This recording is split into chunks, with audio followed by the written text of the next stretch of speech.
I'll pretend to be you and I'll ask the question. But Ustad, I have a question. I thought we're only going to go to Jannah from the mercy of Allah. But now, the only way to get free is by our deeds. So which is it? Our deeds or Allah's mercy? Thank you, audience, for that question.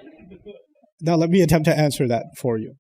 Because there is actually sahih narrations about the only way we're ever going to enter Jannah is how? Mercy of Allah. Our deeds are not enough. And now Allah is saying, you're not going to be released except by what? What you earned. So there looks like there's a contradiction between, oh, we're only going to Jannah by the rahmah of Allah and our deeds. Let's put that all in perspective. My deeds will never be good enough. Never.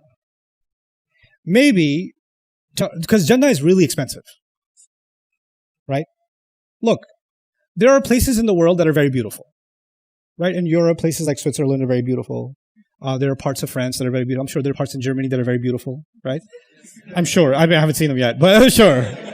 I've been to Berlin. What do you want me to do? Okay. So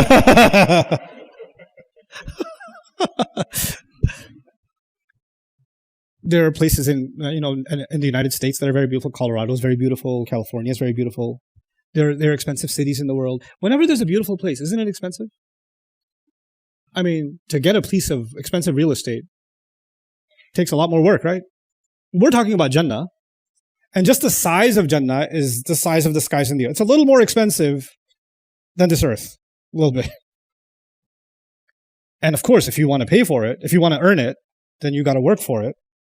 But no matter how much work I do in this world, I can't even afford an apartment in New York City. Like, that's going to be hard.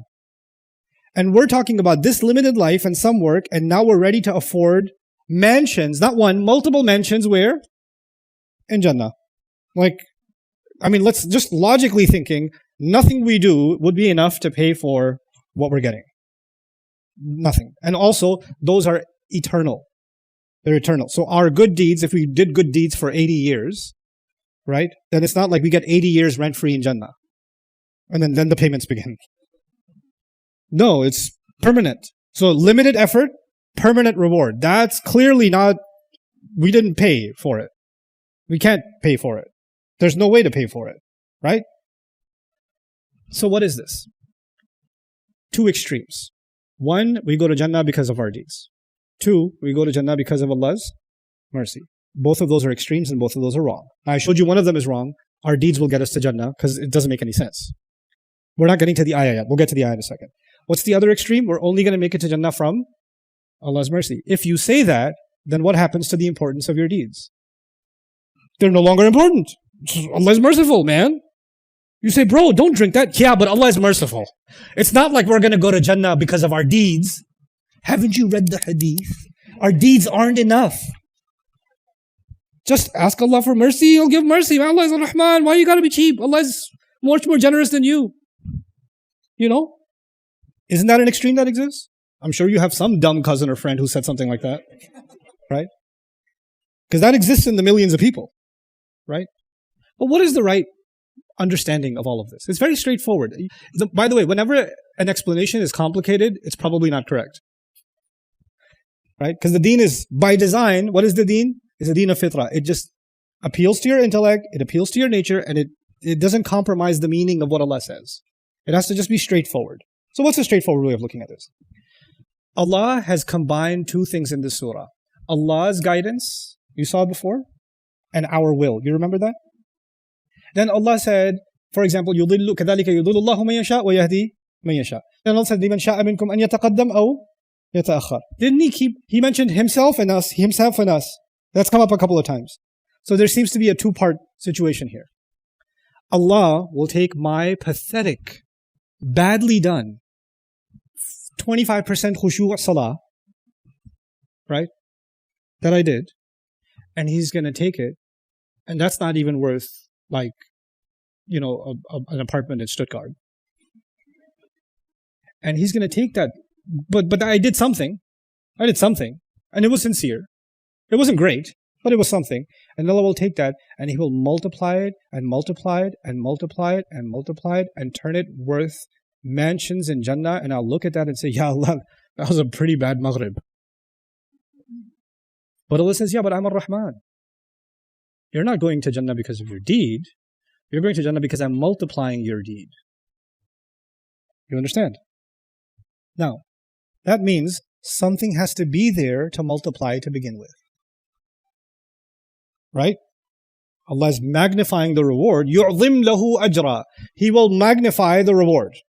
Fine. But there's something that needs to be there to magnify. If you come before Allah with 0, then I think you're pretty good at math. You're German raised.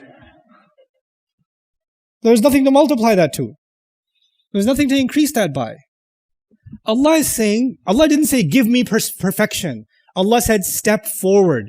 لِمَنْ شَاءَ مِنْكُمْ أَنْ يَتَقَدَّمْ. Take a step forward. Did Allah say, make 1,000 steps before you qualify? Did Allah put minimum, reach this minimum before you're acceptable? If somebody took 1 step towards Allah and died, 1 step, they didn't even learn to pray yet. They were about to make wudu, their hand didn't even reach the water and they died. And they haven't even prayed once in their life. Not once.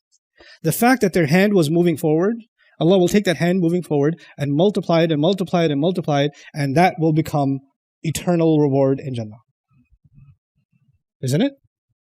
Isn't it true that nobody will enter Jannah without Allah's rahmah? But that will never negate the value of our deeds and our intentions and our actions. That's why everyone is being held hostage. Except the people that bring Allah good deeds that are in the right side. Ashab al-Yameen. You just be on the right side of things. Allah doesn't want perfection. Allah just wants you to do the right thing. That's it. Try. Don't give Allah excuses. Don't give Allah excuses. Don't lie to yourself and don't lie to Allah. Come before Allah with humility. And we'll make mistakes, we'll make tawbah. It's so amazing. Allah didn't say you better keep moving forward and never step back. Sometimes we'll fail, sometimes we'll step back, sometimes we'll make mistakes. And Allah in His book says, okay, yeah, you made a mistake. Let's help you with that. Make tawbah and fix it. إِلَّا مَنْ تَابَ وَآمَنَ وَعَمِلَ عَمَلًا صَالِحًا فَأُولَٰئِكَ يُبَدِّلُ اللَّهُ سَيِّئَاتِهِمْ حَسَنَاتٍ. I'll replace your bad deeds with good ones. He even took if you're headed in the right direction and you slip along the way, Allah will take your tawbah and make that even instead of that being a disadvantage, Allah will make that an advantage. Allah will do that. Isn't that rahmah from Allah? He doesn't need to do any of that. If heaven was transactional, then none of this multiplication would be happening. I've had fun conversations with Christian pastors who come and tell me, our God is a God of love. You go to heaven because of your deeds, and we go to heaven because of God's love. No, God loves our deeds, no matter how bad, how low quality they are. And then God rewards them. He multiplies them. He beautifies them. He magnifies them. And when they say that our God is a God of love, I was like, yeah, but God is so much more and you reduced Him to just love. It's unfair. God's also fair. God's also just. God's also wise. God's also a guide. God's also watchful. God's also vengeful. God's also angry sometimes at some people. God has expectations. When you say God's just love, none of your relationships work like that. Why do you make that unfair with God? He's just love. Lillahi al-asma'ul husna. One of them is al-wadud. So when you say, I'm going to reduce Allah to one of His names and all the other ones I'll done with. It sounds cute when you first hear it. When you think about it from a Quran's perspective and you say, hey, what about all the other ways that you should be thinking about God? Right? Then what happens? Kullu nafsin bima kasabat rahina. Every one of us isn't actually free. Just keep that image in your mind. We have invisible strings tied to us that are dragging us towards hell, and our good deeds are breaking each one of those strings.